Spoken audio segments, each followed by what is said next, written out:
ada seni yang kita idealis, ada seni yang buat dipasarkan, saya bilang kan. Ini contoh yang saya pakai nih, kebat ikat ini, ya kan? Mahasiswa tuh nggak salah, yang salah itu dosennya katanya. Dan itu memicu saya sekali. Yang pastinya mahasiswa dan seniman, generasi muda juga untuk menuangkan atau menunjang semua kreasi-kreasi mereka.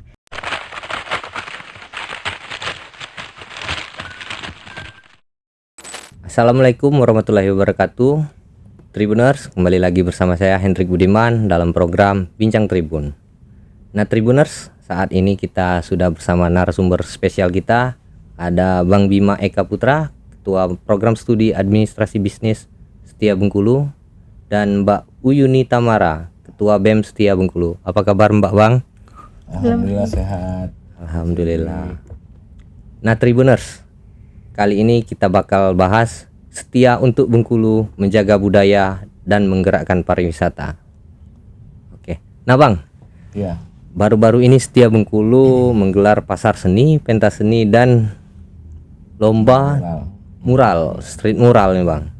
Dan diapresiasi oleh Wali Kota Bengkulu nih Bang. Apa yang melatar belakangi kegiatan ini Bang? Ya, jadi Assalamualaikum warahmatullahi wabarakatuh, Tribuners. Jadi kami dari Setia Bengkulu kemarin awalnya pelaksanaan kegiatan itu sebagai rangkaian acara dari Disnatalis UKM Seni Setia Bengkulu yang keempat. Awalnya kita mau lomba mural saja, karena lomba mural 3 dimensi itu belum pernah di Bengkulu. Jadi kami berpikir kemarin apa yang bisa kita bikin di momen akhir tahun, karena kita tahu sendiri Pantai Panjang itu kan kalau akhir tahun luar biasa. Ya, rame ya Bang. Dari Curup, bukan dari Curup lagi, malah dari Jambi, dari mana-mana datang semua. Nah ini salah satu momen yang mau kita jadikan ikon terbaru spot foto kan. Jadi itulah yang menjadi dasar untuk lomba 3D mural. Nah pasar seni dan pentas seni ini tambahan karena sewaktu saya ngobrol sama Bu Dewi Koryati, karena beliau kebetulan ada memberikan bantuan dan mengecek bantuan di lab komputer, saya cerita kan, jadi beliau itu pasar seni bagus tuh gitu.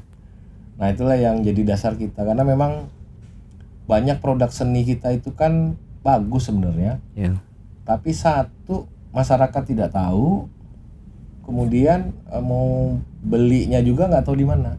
Jadi kita coba, ini karena bidang saya administrasi bisnis, kita mau coba ciptakan pasar untuk produk seni ini. Jadi ini nanti insya Allah akan kami laksanakan rutin setiap bulan selama 3 bulan. Untuk menciptakan pasar dulu, biar masyarakat tahu, oh kalau mau beli barang-barang produk seniman Bengkulu itu di pasar seninya Setia. Nah, nanti akan kami laksanakan bulan Januari itu mungkin di kampus Setia dulu, karena bagian dari promosi kampus kan. Kebetulan kami ada kegiatan sport festival, dan di Februari itu insya Allah nanti di Belunggu Point. Di Belunggu Point ya. Tadi sore baru saya ngobrol sama Suceng dan Evan. Mereka itu berdua yang mengkoordinir kegiatan kami. Untuk lukis itu Evan, untuk pasar seni dan pentas seni ini Suceng. Nah, jadi kita akan ciptakan pasar untuk produk-produk seniman Bengkulu. Dan kemarin yang hadir tuh lumayan apresiasinya. Saya juga baru tahu banyak produk-produk seniman Bengkulu itu yang layak jual sekali sebenarnya. Itu. Bang, ke depan ini kan melibatkan mahasiswa nih Bang. Nah, itu seperti apa Bang? Kalau di Setia Bengkulu kita ini kan, apalagi di dalam kurikulum kampus berdampak yang baru ini.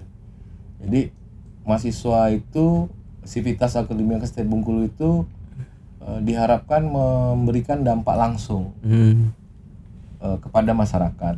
Nah untuk dalam mahasiswa, kita melibatkan mahasiswa ini karena memang alhamdulillah di Setia Bengkulu ini banyak yang apa ya, punya ide-ide kreativitas di bidang seni budaya. Kami di UKM Seni itu punya 4 divisi. Ada divisi tari, kemudian musik, ada teater, dan satu lagi ini lupa yang lukis. Ya. Nah, jadi ini kita udah punya basic mahasiswa yang berkegiatan seni, tapi kita ingin berkolaborasi sama seniman-seniman Bengkulu. Satu, ada transfer ilmu dan menjaga warisan budaya. Karena yang kayak seperti kami lukis, jadi kalau lomba mural itu kan gambar.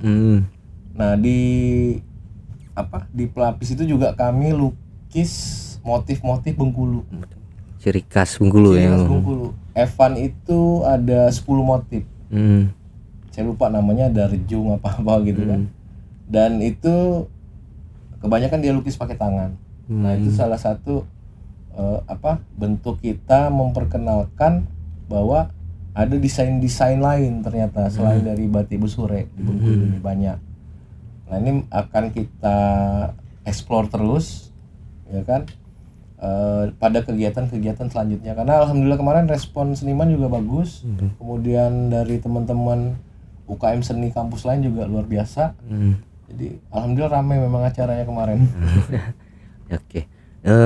Mbak, ini kan ke depan ada program. Nah, program atau kegiatan pasar seni ya, yang pasti melibatkan mahasiswa. Nah, selaku ketua BEM ini untuk mengkoordinir teman-teman dan seniman Bengkulu seperti apa ini, Mbak?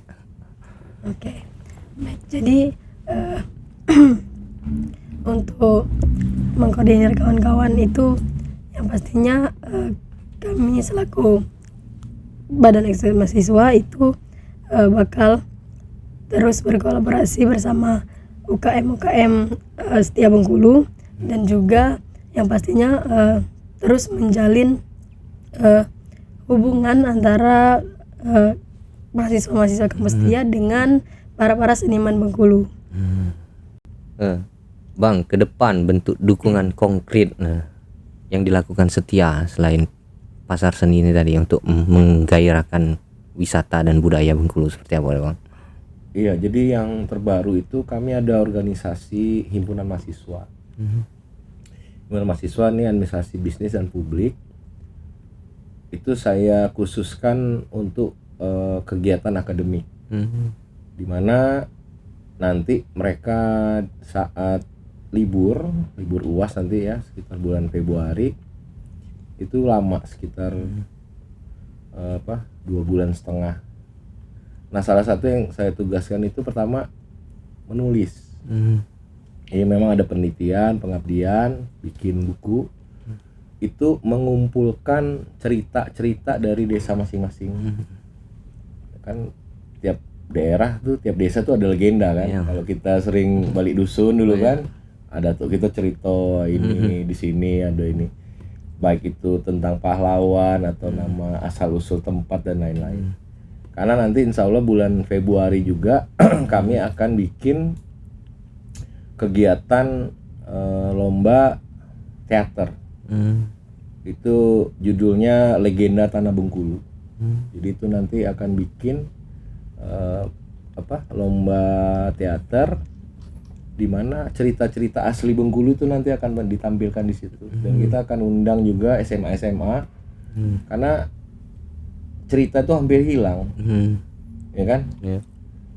Kakek kita itu mungkin 5-10 tahun lagi itu udah nggak ada, ya, orang-orang tua di dusun itu kan. Nah, itu perlu kita bukukan. Nanti insya Allah Setia Bengkulu akan terbitkan buku cerita-cerita tentang legenda Tanah Bengkulu. Itu salah satu yang sudah kita rencanakan. Kemudian tadi yang seperti pasar seni itu rutin kami adakan minimal 3 bulan. Saya udah bilang sama Suceng dan teman-teman Evan bahwa kalau mau menciptakan pasar itu minimal 3 bulan. Setelah 3 bulan nanti orang akan terbentuk brand. Kita itu kalau mau beli barang seni mesti nunggu pasar seni Setia karena munculnya di situ. Dan nanti tempatnya akan kita pindah-pindah juga. Tadi rencana kan di kampus dulu bulan Januari, kemudian Februari di Belunggu Point. Nanti bisa saja kami pindah apa ke Curup atau kemana gitu kan. Akan kita kolaborasikan dengan kepala-kepala daerah yang support sama apa budaya daerah. Kayak di Bengkulu Tengah kan ada apa tuh tiap malam minggu tuh kan. Mungkin bisa di situ kan. Kemudian sama Bupati Rejang Lebong kebetulan juga teman saya. Kita nanti juga selain di sana mungkin nextnya bisa ke kabupaten-kabupaten, karena kalau kita lihat kan ada beberapa kepala daerah tuh yang apa minatnya lebih ke seni, seperti Pak Bupati Benteng yang tiap malam minggu bikin malam webinar. Iya, webinar itu kan mungkin kita di sana, atau ke Rejang Lebong karena bupatinya teman saya Pak Fikri. Nah ini jadi mau kita gulirkan karena salah satu, kalau menurut kami di Setia, salah satu prospek yang tinggi di ini pariwisata, dan budaya itu penopangnya. Jadi pariwisata Bengkulu ini kalau Bang Deddy Wahyudi konsisten, saya rasa meledak ya. Berarti dengan dikasih belunggu aja kan bisa lihat animonya luar biasa kan. Apalagi nanti kita support rame-rame menjadikan memang Bengkulu ini ya pariwisata yang berbasis budaya lokal, karena bagus sekali kalau kami lihat gitu kan dari Setia Bengkulu seperti itu. Bagaimana kolaborasi Setia Bengkulu dengan pemerintah daerah ini untuk pengembangan SDM yang ada di Setia Bengkulu? Iya, jadi alhamdulillah Setia ini memiliki jaringan yang baik, terutama dari alumni. Jadi kami dimudahkan dalam berkoordinasi dengan pemerintah daerah. Dan alhamdulillah pemerintah daerah juga mensupport banyak kegiatan Setia. Nah salah satu yang kami lakukan, karena di Setia ini kan administrasi ada publik dan bisnis. Kalau publik itu kan memang layanan publik, di mana urusannya banyak di layanan pemerintahan. Ada beberapa dosen pejabat pemerintah yang kita jadikan dosen. Jadi mahasiswa itu mendapat mata kuliah atau pelajaran langsung dari praktisi-praktisinya. Dan kita juga alhamdulillah banyak juga mengundang kepala daerah, seperti kalau kita ospek namanya PKPS, pengenalan kampus dan program studi, itu alhamdulillah selalu diisi oleh gubernur ya kan, atau wali kota, atau minimal sekretaris daerah gitu yang suka. Selain juga ke pemerintah daerah juga kita sering berkoordinasi, kayak tadi juga kita MOU sama Polres soal Kamtipmas. Kemudian ada sama Bank Indonesia, nanti tanggal 5 ada pelatihan entrepreneur, sama pajak, OJK juga. Nah khusus untuk pemerintah daerah memang kita sebagai mitra kan, karena kita perguruan tinggi kan. Jadi kami di Pemprov itu sudah ada MOU, sama Pemkot ini insya Allah juga nanti ada MOU, karena kebetulan Pantai Setia itu kan diserahkan oleh Pak Wali Kota Bang Deddy itu buat Setia. Jadi cuman Setia Bengkulu yang punya pantai. Kampus lain tidak ada.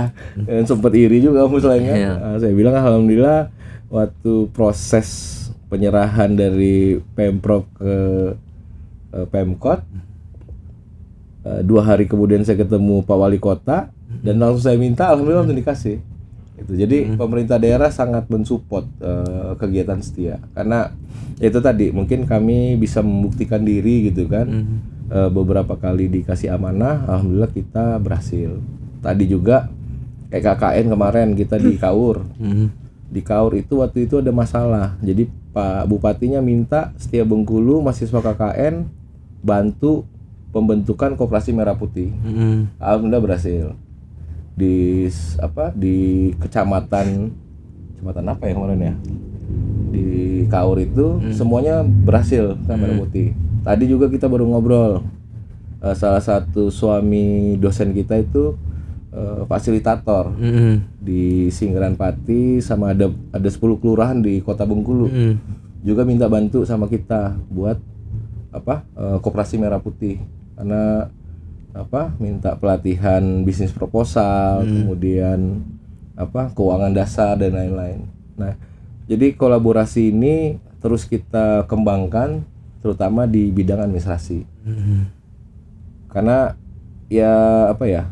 kalau Setia Bengkulu itu tadi siap membantu program-program pemerintah daerah, ya kan, karena semuanya kan untuk kemajuan masyarakat Bengkulu, dan itu dianggap berdampak nyata gitu kan, kegiatan-kegiatan yang kami lakukan. Oke. Ke Mbak Uyun ini. Iya. Sejauh ini peran mahasiswa Setia Bengkulu untuk menjaga dan mengembangkan pariwisata dan budaya lokal itu seperti apa, Mbak? Oke. Jadi kalau sejauh ini peran mahasiswa itu pastinya masih sangat penting, apalagi di bidang promosi seperti pengenalan pariwisata dan melalui media digital. Nah, itu kan juga berdampak untuk menarik para peminat dan masyarakat untuk mengenal kebudayaan dan juga pariwisata di Provinsi Bengkulu. Mbak, sejauh ini Mbak, kan di era sekarang atau istilahnya mahasiswa sekarang Gen Z, nah tantangan terbesar untuk mengajak teman-teman untuk mempromosikan wisata maupun budaya Bengkulu seperti apa nih, Mbak? Oke, jadi tantangan terbesar di kalangan Gen Z ini mungkin adanya perasaan malu. Nah, itu makanya kita adakan sebuah kegiatan-kegiatan positif yang bisa mewadahi para kalangan muda itu untuk membantu berkontribusi untuk promosikan pariwisata yang ada di Bengkulu ini. Seru tuh Bang. Gen Z ini jadi ada kejadian ya dulu Mas Hendri, saya agak kesulitan dulu mengarahkan Gen Z ini karena beda kan. Itulah sampai ada penelitian bahwa perusahaan tidak mau menerima Gen Z kerja karena memang mentalitasnya beda. Tapi setelah saya pelajarin, mereka ini tingkat kreatifnya tinggi sebenarnya, dan perlu dikasih kepercayaan karena mereka insecure orangnya, dia nggak percaya diri, tapi cita-citanya banyak, idenya banyak, dan penguasaan teknologinya cepat. Jadi saya mulai 2025 itu karena saya selaku pembina BEM kan, jadi agak saya bebaskan sedikit mereka buat berkreasi. Dalam arti saya tinggal kontrol saja, jangan dia kebablasan, dan alhamdulillah hasilnya lebih bagus sebenarnya. Lebih kreatif. Jadi kan banyak keluhan dari dosen tuh, oh mahasiswa gini. Saya bilang enggak, sebenarnya kita aja yang salah karena metode pendidikan kita itu beda versinya sama mereka. Mereka udah versi 5.0, kita masih 3.0 saya bilang. Jadi kita harus mengupgrade diri sebenarnya. Karena saya pernah ikut seminarnya Prof Sudarwan. Jadi mahasiswa tuh nggak salah, yang salah itu dosennya katanya. Dan itu memicu saya sekali. Karena itu tadi, kalau kita kan sukanya mahasiswa tuh gini gitu. Ternyata Prof Sudarwan menampar saya dengan pernyataan itu. Gitu kan? Jadi kalau mahasiswa gagal, Anda sebagai dosen yang gagal. Anda sebagai kaprodi, kebetulan saya kaprodi kan. Jadi kalau kegagalan mahasiswa tuh kegagalan saya artinya. Dan metode itu juga jadi pembahasan. Karena saya juga kebetulan lagi kuliah di Unip, melanjutkan. Di sana juga dibahas gitu kan, bagaimana kita bisa memaksimalkan potensi Gen Z gitu. Karena memang jauh jauh apa ya, tipikal mereka tuh jauh lah. Mungkin jangankan sama saya, sama Mas Hendri itu jauh mungkin, kesulitan gitu kan adaptasinya. iya, menghandle Gen Z ini. Tapi salah satu metode yang saya pikir cukup berhasil itu tadi, berikan kepercayaan, ya kan, biarkan dia dengan gayanya, gitu kan, yang agak aneh menurut kita, ya kan. Kita tuh tinggal lihat aja, jangan sampai, saya bilang kalau Mas itu, yang penting sama saya itu jangan langgar undang-undang, itu yang pertama. Kemudian langgar agama dan langgar budaya, saya bilang. Kalau itu lewat, terserah Anda mau bikinnya kayak mana. Karena dia punya cara unik, Mas. Iya. Dia punya cara unik dalam menyelesaikan masalahnya. Dan dia apa ya? Kalau kita bebaskan dia lebih kompak. Jadi egoismenya itu hilang dia. Jadi ada kolaborasi, kerjasama dan lain-lain. Kalau terlalu ditekan dia malah egoisnya keluar gitu kan. Gini itu kalau untuk masalah Gen Z. Bang, kembali lagi nih Bang.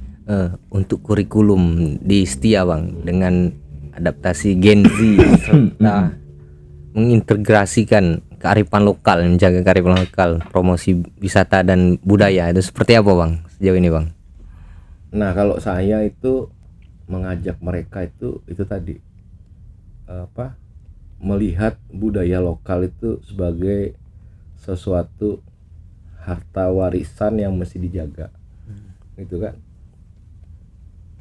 Dari musik aja, mereka sukanya remix gitu kan. Cuman saya ajak ke taman budaya, saya ajak gitu. Dan lama-lama mereka menikmatin. Ditambah lagi itu tadi cerita.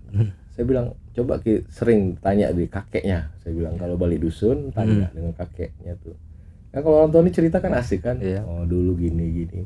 Nah itu diam-diam menumbuhkan rasa ada kebanggaan, ya, ada apa, nilai-nilai apa, budaya lokal memang apa ya, yang karena kan mereka nggak ada panutan nih. Panutannya kan YouTube, TikTok gitu kan. Kalau Gen Z ini kan, nah mereka dapat panutan baru dengan cerita-cerita itu. Memang prosesnya nggak gampang, tapi itu tadi kata-kata persaudaraan itu menjadi pedoman saya. Kalau gagal, yang gagal tuh saya sebenarnya, bukan mereka. Saya tidak berhasil menemukan metode pembelajaran yang sesuai sama anaknya, gitu. Kan gitu.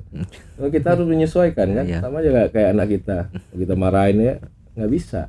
Yang salah tuh orang tuanya, anaknya tuh nggak salah gitu kan.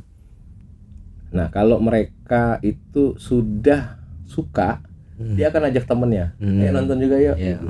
Nah itu yang apa, kami tularkan di Setia Bengkulu, sehingga apa, di Setia Bengkulu kayak tari itu nggak ada tari modern, sukanya tari tradisional semua. Biasanya kan sekarang K-pop gitu kan. Di Setia Bengkulu nggak ada. Jadi mereka memang lebih senang ke apa, lebih ke budaya Bengkulu atau budaya Indonesia gitu. Untuk apa, anak-anak di UKM seni itu Mas Hendri. Harapan kita nih Bang dengan pasar seni yang dijadikan agenda rutin ini tadi Bang, dampak ekonomi dan dampak promosi wisata seperti apa Bang? Ya jadi waktu bicara pasar seni itu saya bilang Mas Uceng dan teman-teman, saya bilang di Jakarta itu ada pasar seni Jaya Ancol, dimana tiap hari Sabtu Minggu seniman tuh ngumpul di situ. Dan orang tahu jadwalnya, atau di IKJ saya bilang, di IKJ itu juga gitu, orang tahu tiap apa weekend tanggal berapa itu ada pentas seni di sana, dan produk seni banyak, dan itu sudah sampai ke mancanegara, gitu kan. Nah saya bilang tujuan kita mesti ke sana, jadi orang dari Palembang tuh tahu, saya bilang, gitu kan. Karena kenapa? Jalan tol itu sebentar lagi jadi, saya bilang. Kan gitu. Jalan tol itu proyek nasional, saya bilang. Pasti jadi. Nah, tinggal kita siap apa enggak orang Bengkulu untuk menerima apa, dampak ekonomisnya kan dari jalan tol itu. Lah, jalannya liku-liku aja orang Jambi nyampe sini. Apalagi jalan tol kan gitu kan. Nah, dan saya bilang satu lagi, di seni ya kan, kita juga mesti ada dua pakem nih saya bilang. Ada seni yang kita idealis, ada seni yang buat dipasarkan saya bilang kan. Ini contoh yang saya pakai nih, kebat ikat ini, ya kan? Nah, kebat ikat ini saya bilang kan, setelah dipopulerkan oleh Pak Wali Kota dulu, saya ingat Bang Deddy kemana-mana pakai kebat pala, jadi tren dia, gitu kan? Kalau dulu mungkin dipaksa mungkin kan, ASN wajib pakai ikat pala, sekarang enggak, gitu kan? Sudah menjadi gaya hidup, saya bilang kan. Nah itu yang mau kita ciptakan gitu kan, karena kalau saya jagonya bisnis lah, saya bilang pemasaran karena saya memang kuliah gitu. Nah Anda kan seniman, nah kita nih mesti kolaborasi. Kalau tidak, seniman itu jarang lah seniman yang kaya perasaan kan gitu, kecuali dia uju lukisan, dan itu marketnya nggak di Bengkulu saya bilang. Kita tahu lah orang Bengkulu kan, nah, belanjanya kan limitnya berapa. Nah itu orang luar, syukur-syukur orang luar negeri saya bilang. Nah ini perlu kerjasama, betul kata Uyun tadi. Kalau di Setia, kami yang paling banyak tuh membantu kayak buzzer gitu kan, kayak buzzer. Itu mulai kami lakukan itu dalam program Bu Dewi Koryati dulu, ya kan. Nah, diajarkanlah kita gimana, karena banyak program Bu Dewi Koryati kan bagus-bagus tuh, beasiswa orang nggak tahu tapi, gitu. Bu Dewi itu PIP SD SMP SMA 100.000 per tahun nggak habis itu, bayangin gitu kan, nggak habis karena banyak orang nggak tahu bagaimana ngurusnya, prosesnya dan lain-lain. Belum lagi ketemu calo minta duit segala, padahal tidak ada gitu-gitu. Nah itu yang kami bantu waktu itu, brandingnya, menyampaikan ke masyarakat. Dan itu kekuatan saya bilang. Jadi salah satu di Setia Bengkulu itu kompak Mas Hendri, bedanya sama kampus lain. Jadi kami itu kalau sudah ada komando dari pimpinan misalnya kan, itu bergerak semua. Alhamdulillah. Jadi mahasiswa ini memang azas kami itu kan kekeluargaan, semua tuh keluarga, nggak ada batasan. Dan anak ini boleh aja saya mau malam segala macam kan, bicara apa aja dari masalah kuliah sampai putus cinta, semua bisa saya terima aja. Nah itu jadi kekuatan besar di Setia, dimana kalau itu bisa dimanfaatkan oleh buat seniman, saya yakin hasilnya luar biasa. Karena itu tadi, sekarang kan apa-apa trending yang penting, ya kan, makanan viral beli orang, entah enak entah tidak nggak tahu, beli dulu yang penting dia kan. Nah apalagi kalau barang itu bagus saya bilang. Dan itu sama seperti mural ini. Saya bilang target saya mural ini paling nggak 3 bulan dia viral ini. Nanti kita bikin lagi. Ya kita memang harus inovasi kan. Karena kalau nggak inovasi saya bilang orang sekarang cepat bosen. Gitu. Cepat bosen dia. Saya sama nih, saya ini kebat kepala ini punya Donga Ferry. Kalau ada lihat Facebooknya kan. Saya lihat modelnya. Agak beda sama yang punya siapa tuh yang ikut pala satu lagi. Saya bilang nih bagus nih modelnya. Dan saya bilang kalau bisa motifnya jangan batik busure aja. Kalau batik busure orang Curug nggak mau beli. Saya bilang kan orang mana, saya bilang coba aja. Dan itu tadi kita punya banyak variasi akhirnya kan. Sebenarnya juga kaos. Kemarin nih saya sedih nih kaos Bengkulu. Saya punya koleksi kaos Bengkulu. Saya bilang, kaos Bengkulu ini daster saya bilang yang banyak di pantai itu. Bukan kaos Bengkulu. Kalau di Bali punya jogger. Ya kan? Yang sangat terkenal sekali. Nah di Bengkulu ini enggak. Saya punya koleksi punya si siapa itu mereknya apa kemarin? Ya kan Gerot. Kemudian ada punya siapa Yurika itu juga ada. Tapi ya itu tadi karena marketnya kurang di ya pemasaran ini kan Mas. Tinggal cara kita ngomong aja itu kalau pemasaran. Ini ada idiom tuh kan, kayak dukun tuh kan hebat, ya kan? Istilahnya apalah nggak berharga, dia ini obat katanya udah jadi mahal. Nah itu tinggal itu aja sih bilang. Nah biar kami bantu Anda marketingnya, Anda bikin aja produk yang baik, gitu kan? Kami Setia Bengkulu sih ya. Pokoknya saya bilang sama Suca dan teman-teman, kalau dalam waktu 3 bulan ini 3 kali pasar seni, Setia akan tanggung biayanya saya bilang. Untuk mensupport kan, dalam arti tempat, konsumsi dan lain-lain. Tapi kami nggak bisa kasih honor, dia bilang kan. Karena kita kolaborasi nih. Oh, mereka siap, seneng dia. Nah, kalau kita serius dan konsisten, dampaknya besar, saya bilang. Karena saya ini jangan gambar seni, ini perumahan yang saya jual, saya bilang kan. Dan itu apa ya? Respon bagus. Kayak ada Tania namanya yang ikut pameran kita. Itu dilukis.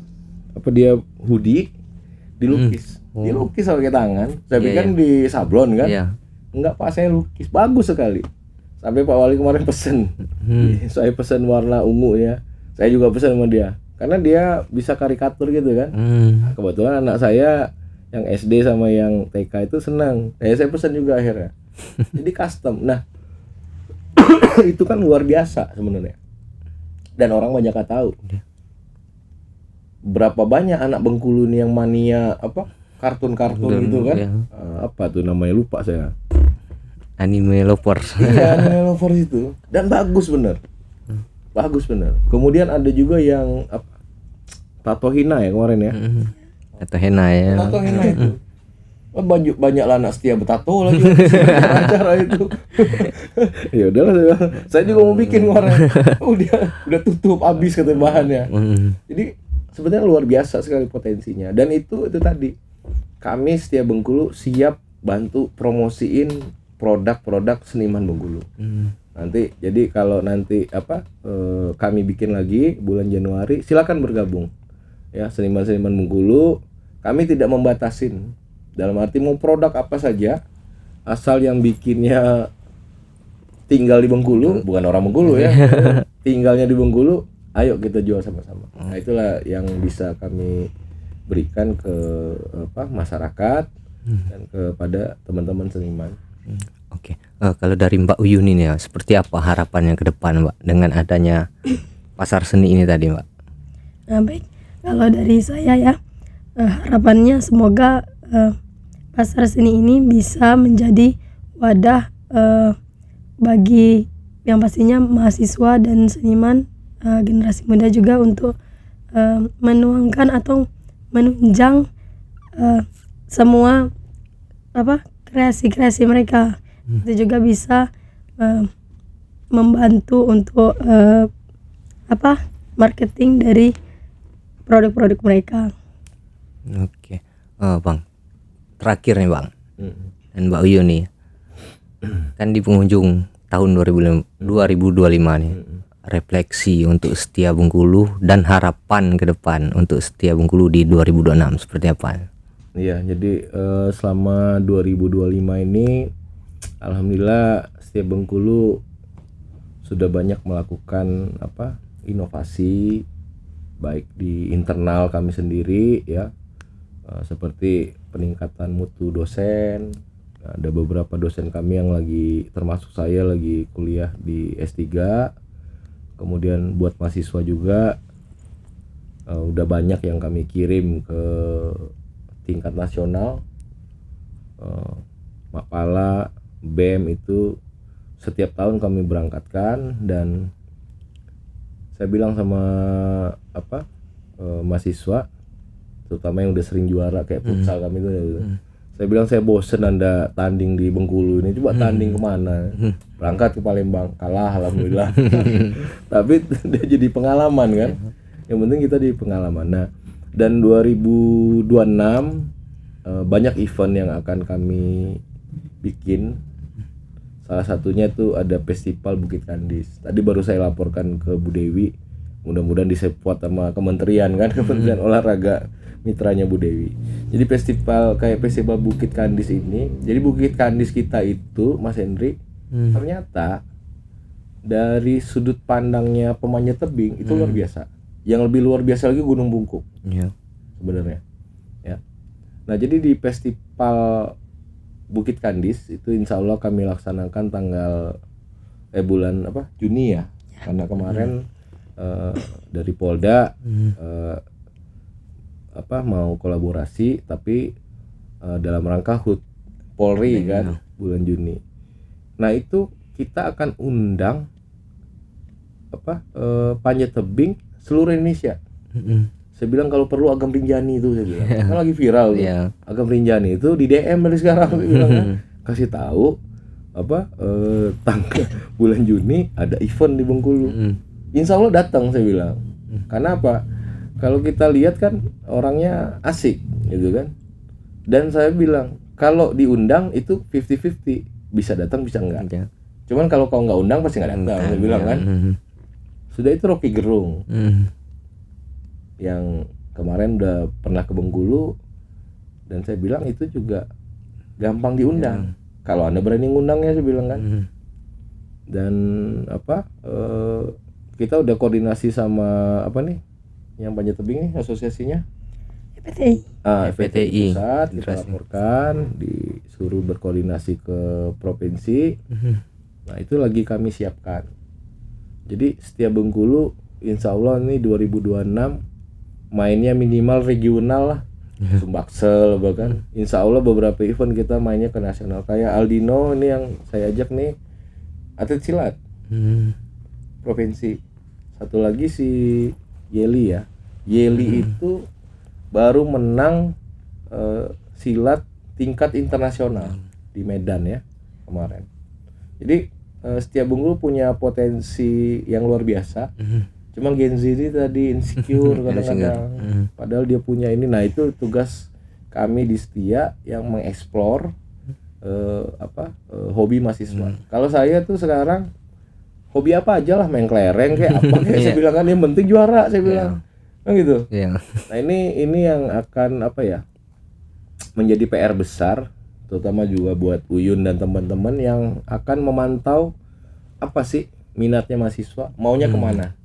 Kami siap memfasilitasin di bidang apapun, mau akademik boleh, mau kemahasiswaan boleh, atau ide-ide kreatif. Makanya kalau Gen Z ini aneh-aneh idenya sebenarnya, aneh-aneh tapi sebenarnya bagus juga gitu kan, sebagai variasi, dan memang mereka senangnya seperti itu.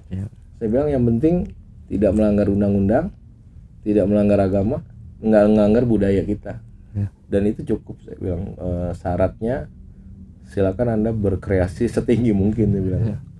Mungkin itu Mas, kalau Mas Hendri buat Setia di Bengkulu di 2026. Kalau dari Mbak Uyun ini, dari sisi mahasiswa, seperti apa harapan dan refleksi dari 2025 ini, Mbak? Harapannya kalau di 2026 nanti yang pastinya membuka lembar baru. Kita pengennya nanti lebih solid lagi sesama antar sesama pihak itu, maupun dari mahasiswa dan mitra-mitra di luar juga. Terus harapannya juga kedepannya itu Setia Bengkulu itu bisa memberikan dampak yang lebih luar biasa lagi untuk masyarakat, dan yang pastinya sebagai organisasi yang menaungi teman-teman UKM di kampus Setia juga pengennya lebih solid lagi dalam berkolaborasi, memberikan ide-ide yang lebih luar biasa lagi yang bisa menunjang prestasi-prestasi mahasiswa di kampus Setia Bengkulu untuk di tahun 2026 nanti. Nah, Tribuners, kita akhirnya sudah di penghujung acara. Semoga apa yang disampaikan Bang Bima Eka Putra dan Mbak Yuni Tamara bisa bermanfaat bagi kita semua. Saya akhiri, wabillahi taufiq wal hidayah. Wassalamualaikum warahmatullahi wabarakatuh. Waalaikumsalam warahmatullahi wabarakatuh.